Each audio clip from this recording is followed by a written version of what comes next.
Então agora a gente vai falar sobre as questões de medicina preventiva da prova do PSU, começando com a questão 61. E aí ele já começa com uma questão que tem um enunciado bastante extenso, né? Inclusive ele repete esse enunciado, vai utilizar também para a questão 62. Ele fala de um hospital terciário, né, de uma capital brasileira, que estava trabalhando com uma UTI 20 leitos de Covid. Fala que o hospital forneceu, né, o EPI para os pacientes e faz toda uma introdução para ele poder chegar num ponto lá no final, onde ele vai falar que numa tarde do mês de agosto, né, os funcionários resolveram flexibilizar o uso dos equipamentos de proteção individual, né, deixaram de utilizar os protetores faciais e os capotes, né, se reuniram na Copa e aproximadamente 8 dias depois, 13 desses funcionários começaram com sintomas e testaram positivos para o SARS-CoV-2. Tá? E aí o Serviço de Engenharia e Segurança de Medicina do Trabalho quer saber sobre o preenchimento da CAT. Né? Então o preenchimento da CAT é um tema muito comum no PSU, eles gostam de cobrar bastante sobre o preenchimento da CAT. Né? E aí sobre o preenchimento da CAT, né, o que é importante a gente estar sempre falando, né? A CAT, a comunicação do acidente de trabalho, ela deve ser realizada para todos os trabalhadores que se expuseram ao risco. Né? Então, independente, né, de você estar tratando de trabalhadores que assistiram ou não assistiram pacientes, que desenvolveram ou não desenvolveram sintomas, né, todos os pacientes que tiveram a exposição ao risco precisam ter a emissão da CAT. Então, a gente vai analisar as alternativas, né? Alternativa A, que ele fala, emissão para os trabalhadores que comprovadamente assistiram, né? Então não é apenas para esses, né? Alternativa B, que é a alternativa correta, né? A emissão é para todos os trabalhadores que se expuseram a situações de risco, independente de ter assistido ou não a pacientes, independente de ter contraído ou não o SARS-CoV, né? Então a C, né, considerar que os trabalhadores assumiram o risco da contaminação. Não tem nada sobre isso. Independente do trabalhador ter assumido ou não um risco, a comunicação do acidente de trabalho, como a contaminação ocorreu no ambiente de trabalho, ela deve ser realizada. E a D, né, não emissão, considerando que é uma doença de transmissão comunitária. Também é incorreta. Independente da doença, né, se é uma doença endêmica, pandêmica, comunitária, todo tipo de doença que possa estar relacionado ao trabalho, ela é de comunicação obrigatória através da CAT. Então a única alternativa correta dessa questão, a letra B. A questão 62, né, ele usa o mesmo enunciado, né, conta o mesmo caso clínico, né, dos trabalhadores que se expuseram ao risco, né, e aí no final ele vai continuar sobre o assunto da comunicação do acidente de trabalho, da CAT. Né? E aí ele vai perguntar para você assinalar qual é a alternativa que expressa corretamente um direito garantido aos trabalhadores. Né? Então, contagem do tempo de afastamento em dobro, não tem nada disso, a pessoa está afastada, o tempo dela não vai contar em dobro para a aposentadoria. A estabilidade no emprego por 24 meses após o retorno. Né? Então, quando você tem uma doença comprovadamente de nexo causal pelo trabalho, ela pode até gerar uma estabilidade, mas essa estabilidade ela vai no máximo até 12 meses após o retorno ao trabalho. Né? O recebimento do auxílio acidente. Às vezes, esse paciente ele pode até ter o direito ao recebimento do auxílio acidente, porém somente se deixar sequelas. Então, quando ele retorna ao trabalho, ele pode receber o auxílio do acidente se esse acidente estiver deixando sequelas.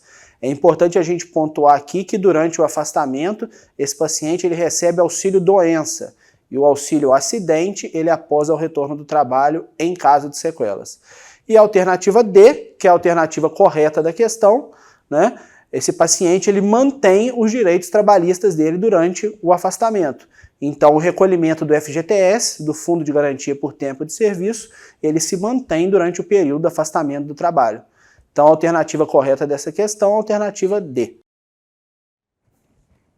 Então, a questão 63, né? Ele fala sobre profissionais de saúde que atuam em territórios que a agricultura predomina como atividade econômica e sobre a exposição a esses agrotóxicos no trabalho. Né? E aí fala de orientações para prevenção das intoxicações e pergunta qual seria a opção correta de medida preventiva. Né? Então nessa questão, quando ele fala da alternativa A, a compra de agrotóxicos com receita agronômica, essa alternativa ela é correta, já é previsto por portaria do Ministério da Saúde que os agrotóxicos devem ser comprados só com receita agronômica, né? Porém, a alternativa B e a alternativa C, né, que fala sobre o descarte ou a reutilização de embalagens de agrotóxicos, isso daí é contraindicado pelo risco exatamente de contaminação pelos restos que sobram na embalagem. Pode contaminar o solo, no caso da alternativa B, se você enterrar, ou na alternativa D, você pode contaminar o fim para qual você reutilizou. E a alternativa C, ela gera alguma dúvida, porque realmente é orientado você utilizar máscara durante a pulverização desses agrotóxicos, mas seriam máscaras com filtros específicos, e não a máscara cirúrgica. Então tem esse detalhe na questão, que ele fala de máscara cirúrgica, tornando essa alternativa incorreta. Então a única alternativa correta é a alternativa A. Então a questão 64, ele vai falar sobre um problema muito comum, é uma questão que vem caindo com muita frequência em diversas provas pelo Brasil também. Fala sobre o aumento do número de transtornos mentais relacionados ao trabalho em profissionais de saúde. E aí ele fala no questão de exaustão, diminuição do envolvimento pessoal no trabalho e a despersonalização, afastamento do público que deveria receber os serviços. Quando a gente tem essa tríade de exaustão, diminuição do envolvimento pessoal e a despersonalização, é um quadro clássico da síndrome de burnout. Então, o nosso diagnóstico, não pode ter dúvida aqui nessa questão, é da síndrome de burnout. Que resposta correta, a letra C. Então, questão 65, ele vai falar sobre estudos clínicos, né? Sobre testes de novas drogas e eficácia comprovada antes do seu uso. E aí ele fala sobre as características do estudo clínico randomizado e controlado. E aí pede para você assinalar a alternativa correta. Quando a gente analisa a letra A, ele vai falar sobre randomização. E aí ele fala que a randomização era um método de alocação dos indivíduos, né, para você ter determinado pela conveniência do pesquisador. E a randomização é justamente o contrário disso. É para você eliminar ou diminuir a conveniência do pesquisador. É para você tornar essa seleção o mais aleatória possível. Na letra B ele fala que a randomização aumenta a comparabilidade entre os grupos de tratamento, embora não a assegure. Essa alternativa é correta. Você não tem como assegurar a comparabilidade. Às vezes esses pacientes podem ter características diferentes que você nem está analisando no seu estudo. Mas você tenta, da forma randômica, tentar esses dois grupos o mais comparáveis possível. O termo C, a letra C, ele fala sobre o termo controlado, né, em que os pacientes que recebem a droga inativa não sabem o que estão tomando. Essa questão dos pacientes que recebem a droga inativa não saberem o que estão tomando está relacionado ao cegamento do estudo. E aí a gente pode falar que esse estudo é cego, mas não é controlado. Controlado a gente está referindo a outra questão que não é essa da alternativa. E o D, ele fala que os desfechos intermediários não devem ser considerados na análise dos ensaios clínicos.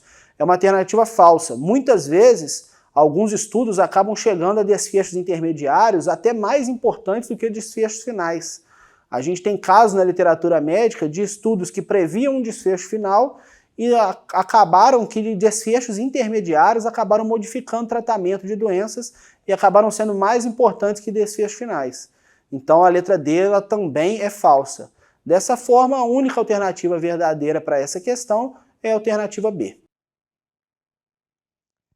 Questão 66. Ele vai avaliar sobre os serviços de saúde e o nível de complexidade oferecido, E aí ele quer saber qual que melhor caracteriza um serviço de atenção à saúde de nível terciário, Então, para a gente lembrar que ele fala em serviço de saúde de nível primário, secundário e terciário, O primário a gente tem como grande modelo, a estratégia de saúde de família, a UBS, que é a principal porta de entrada do sistema, Secundário a gente vai falar de ambulatórios, consultas especializadas, E o terceiro são grandes serviços referenciados de grandes hospitais, Então, o que a gente consegue ver ali, o que a gente tem de grande serviço, de grande hospital referenciado, é um serviço de hemodinâmica, Enquanto os demais itens aí se encaixariam ou como serviços primários, secundários, ou no caso da central de regulação, ela não se encaixa bem em nenhum desses quadros, né? Então a grande característica de um serviço terciário aí é um serviço de hemodinâmica. Dessa forma, resposta correta da questão, alternativa D. A questão 67, ela vai falar sobre o Conselho Municipal de Saúde. Então, o que é correto afirmar, né? Então, a alternativa A e a alternativa D, elas vão falar sobre a composição do conselho, né? Então, é importante a gente falar como que o Conselho Municipal de Saúde ele é composto. Então, ele é composto por 50% dos usuários do sistema, 25% dos profissionais de saúde e 25% gestores e prestadores de serviço. Então, só a gente sabendo essa composição, a gente consegue eliminar a alternativa A e a alternativa D. Uma vez que a alternativa A fala que é 1/3, né, cada segmento, e não é paritário, né, cada segmento tem a sua composição, e falar que a D, ela fala em usuários, representantes do governo, prestadores de serviço, mas não fala em profissionais de saúde. Então a composição não se restringe a isso. A alternativa B, ela vai falar que esses conselhos constituem como a única instância de participação. Isso é falso, né? Nós temos, por exemplo, as conferências de saúde, né? As conferências de saúde também são instâncias de participação da comunidade. Enquanto a letra C é a que está correta. O Conselho Municipal de Saúde ele tem caráter permanente e deliberativo, né? Então ele atua no desempenho econômico e financeiro do gestor municipal do sistema de saúde. Então, dessa forma, a alternativa correta dessa questão é a letra C. A questão 68, né, ele vai falar sobre as diretrizes apresentadas e a opção que contribui para a organização de um modelo de atenção integral. Então, para acertar essa questão, é necessário, além do estudo relacionado a saber o que é o modelo de atenção integral à saúde, ter um pouquinho de bom senso no que a questão está querendo te perguntar, o que a questão está querendo que você responda, né? Então vamos analisar um pouco cada alternativa. Quando a gente fala da alternativa A, né, ele fala compreender as dinâmicas das relações sociais por intermédio de indicadores jurídicos, né? Então é importante compreender essa dinâmica, né? Porém esses indicadores não são jurídicos, são indicadores de saúde. A letra B, ela fala elaborar soluções para os problemas a partir do conhecimento médico, né? Então a gente sabe que o modelo de atenção integral à saúde, ele prevê exatamente que esse modelo não esteja centrado no médico, seja um modelo multiprofissional, que um conhecimento multiprofissional esteja inserido nesse contexto para poder atender o paciente. Então dessa forma ela também estaria incorreta, né? O C ele fala liberar as intervenções no serviço das amarras da definição territorial, abrindo-os à livre demanda da população, né? Esse é um conceito que às vezes pode gerar um pouco de dúvida, né? Então, na realidade, o contexto de territorialização ele ainda está previsto dentro do SUS, né? E a livre demanda da população, né? A população precisa ter uma porta de entrada, mas não é a livre demanda, né? Alguns serviços eles devem ser referenciados. Esse paciente ele deve primeiro ser atendido na estratégia de saúde da família para depois ser referenciado. E a letra D, né, quando ele fala em utilizar a epidemiologia para o entendimento da repercussão das relações sociais sobre o modo de adoecimento da coletividade. Então essa é uma questão clássica, uma alternativa clássica que eles gostam de perguntar sobre o que é o modelo de atenção integral. Então utilizar dados de epidemiologia, entender a coletividade para poder, a partir da coletividade, poder auxiliar aquela população e aquele doente. Dessa forma, a alternativa correta da questão, alternativa D. A questão 69 vai perguntar sobre o NASF, o Núcleo de Apoio à Saúde da Família, né? E aí, na alternativa B, uma coisa que é fundamental, o NASF não é porta de entrada. Então a gente já exclui de cara essa alternativa. Lembrar sempre, o NASF não é porta de entrada. O paciente ele entra pela UBS, ele pode ser referenciado para o NASF, contra-referenciado, encaminha, devolve, mas ele não é porta de entrada. Na alternativa C, ele vai falar que ele é integrado por médicos e enfermeiros especialistas. Não é somente por médicos e enfermeiros, você tem outros profissionais de nível superior, pode ter, por exemplo, fisioterapeuta, fonoaudiólogo, e não necessariamente precisam ser especialistas. e vincula-se a um hospital de referência do território. Não tem nada disso. O NASF ele tem vínculo com as UBSs, com a estratégia de saúde da família. Porém, a integralidade é sem dúvida um dos princípios a serem praticados pelo NASF. Então, a alternativa correta dessa questão, alternativa A. A questão 70 é uma questão um pouco mais complexa, porque tem um tema que foge um pouco da nossa prática médica, né? Fala sobre a gestão da clínica. A gestão da clínica foi um termo cunhado em 2001 por um estudioso do SUS, né, que fala sobre as tecnologias de microgestão. Sobre essas tecnologias de microgestão, né, ele criou ali 4 pilares, né, que seriam a gestão da condição de saúde, a gestão de casos, a lista de espera. O que é a lista de espera? Aquele paciente que você não conseguiu dar atendimento para ele, você precisa manter ele numa lista de espera, olhar ele de perto para assim que possível você atendê-lo, e a auditoria clínica que faz a revisão desse processo, acompanha isso tudo para poder ver se isso está funcionando. Então a gestão da clínica ela se compõe sobre esses 4 pilares: auditoria clínica, gestão da condição de saúde, gestão de casos e lista de espera. Não consta gestão de eventos adversos, então por isso essa é a alternativa que não integra o rol de ferramentas. É uma questão um pouco mais fora da nossa rotina, né, do nosso dia a dia, mas talvez uma das questões mais difíceis aqui da prova de se acertar, mas a resposta correta é a letra D. A questão 71 ela vai falar sobre a Lei 8.080, né, a Lei Orgânica da Saúde, a lei que efetivamente botou o SUS para funcionar. Tá? E aí ele vai falar, na alternativa A, que a Direção Municipal do Sistema Único de Saúde coordena a fiscalização das agressões. Isso é incorreto. Lembrar, o nível federal define, o Estado coordena e o município é um executor.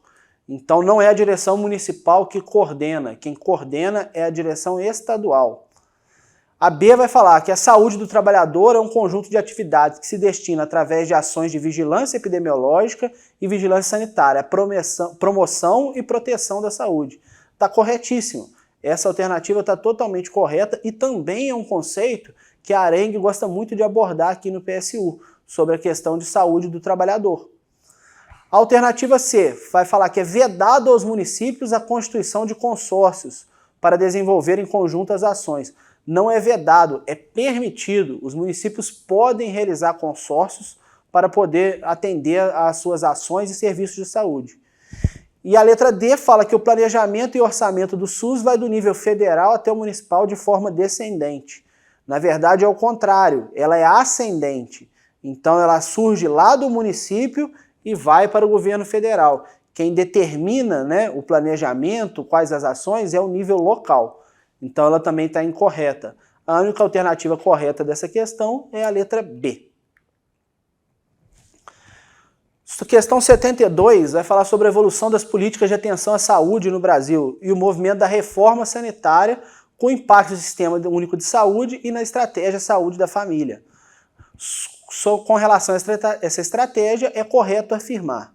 Então a letra A fala que o seu modelo é baseado em tecnologias de baixa complexidade.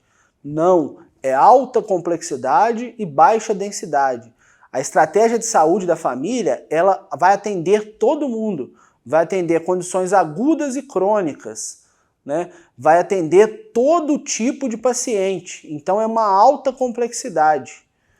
A letra B vai falar que elege como ponto central a criação de laços de compromisso e de corresponsabilidade entre os profissionais de saúde e a população. Está corretíssima. Tá? Então é necessário você estabelecer laços. A estratégia da saúde da família é basicamente baseada nisso, você criar laços entre a equipe da UBS e as famílias. Tá? A letra C está centrada na atenção à saúde de mulheres e crianças, que constituem a base da família. Não, ela está centrada em todo mundo, todos são iguais. E a letra D fala que ela foi implantada no Brasil em 1991 com equipes formadas por agentes comunitários. Não, ela começa sua implantação em 94 e depois lá com a NOB 96, né, que ela vai passar a ser efetivamente utilizada. Então essa alternativa também está incorreta. A alternativa correta, a letra B. Então a questão 73, ela pode gerar um pouquinho de dúvida, né? Ela vai falar sobre as análises preliminares de dados de mortalidade e apontam que o risco de morrer por doenças cardiovasculares está diminuindo. Para verificar se esse resultado é observado nos estados brasileiros, deve-se estimar, né? Então, para você verificar, nós estamos vendo mortalidade por causa específica. Então, quando a gente fala em mortalidade por causa específica, a gente tem que analisar mortalidade específica por doenças cardiovasculares. Então, dessa forma, a gente pode excluir a alternativa A e a alternativa B, tá? Por que que a alternativa correta dessa questão é a alternativa C e não a alternativa D? Porque a gente não sabe se todos os estados brasileiros, os nossos pacientes têm a mesma composição etária. Então, às vezes, num estado C, pode estar morrendo menos gente de doença cardiovascular porque eles estão morrendo de outra coisa antes, né? A gente sabe que as doenças cardiovasculares geralmente acometem adultos, idosos, né? Então, às vezes, nós temos um estado onde a população ela está sendo acometida mais por trauma, está morrendo mais antes, e por isso ela não chega à idade de ter uma doença cardiovascular, né? Ou então, nós temos uma população extremamente jovem naquele estado, né, que não seja comparável à população de outros estados. Então, dessa forma, talvez seja por isso também que está morrendo menos ali. Então, a gente precisa ajustar por idade, né? Só depois de ajustar essa doença por idade que a gente vai conseguir comparar se em cada estado vem tendo essa redução que é apresentada no nível nacional. Então, a alternativa correta dessa questão é a letra C. Então, a alternativa, né, a questão 74, né, ela vai falar sobre câncer de próstata, que é o segundo tipo mais frequente entre os homens, tá? A detecção precoce pode ser feita com exames clínicos, radiológicos, laboratoriais. E fala sobre a dosagem do PSA, que seria o marcador mais utilizado, com ponto de corte de 2,5 nanogramas por decilitro, tá? Esse aumenta a sensibilidade, porém tem baixa especificidade. E aí ele dá esses valores. Sensibilidade 91,3, especificidade de 14,37. E aí para você analisar a alternativa correta, tá? Então vamos falar primeiro da alternativa A. Ele fala que a capacidade do teste do PSA em detectar falso positivo é de 91,3, né? Então o que é a sensibilidade, né? A sensibilidade, ela vai detectar ela detecta vários pacientes, mas ela está relacionada a falsos negativos, né? O falso positivo seria 1 menos a especificidade. Então seria ali aproximadamente 86%, né? Então essa alternativa A, ela está incorreta. A alternativa C, né, ele vai falar a possibilidade de uma pessoa com teste negativo não ter câncer de próstata, né? Então fala qual que é a possibilidade do não doente não ter câncer de próstata. Isso não representa a especificidade, né? Isso daí a gente está falando em outra grandeza. Então essa alternativa ela também é negativa. Ela também está incorreta. A letra D vai falar sobre razão de probabilidade ou razão de verossimilhança. Então ele vai falar em sensibilidade menos a especificidade. Sensibilidade sobre 1 menos a especificidade. Quando você vai calcular, dá aproximadamente 1,06, tá?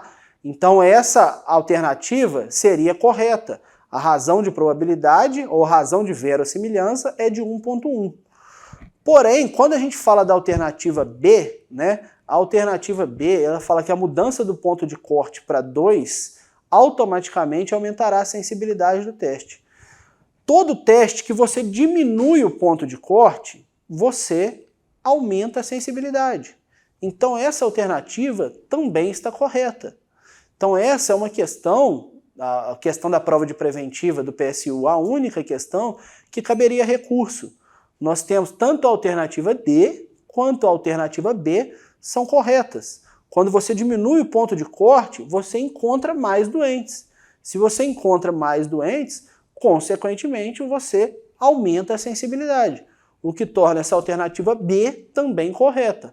O gabarito da banca foi a alternativa D, porém essa questão tem 2 alternativas corretas, a D e a B, sendo passível de recurso. E a questão 75, a última questão, ela vai falar de dados relacionados à letalidade do coronavírus. Então, uma questão, talvez a mais fácil da prova, né, que é abordar única e exclusivamente qual que é o conceito de letalidade, né? Então, letalidade é a razão de óbitos em razão de uma determinada doença. Para você considerar uma doença de alta letalidade, é aquela doença que tem uma proporção de óbitos elevada entre os diagnosticados. Então, uma questão tranquila, sem mistério, uma questão fácil aí da prova, questão 75.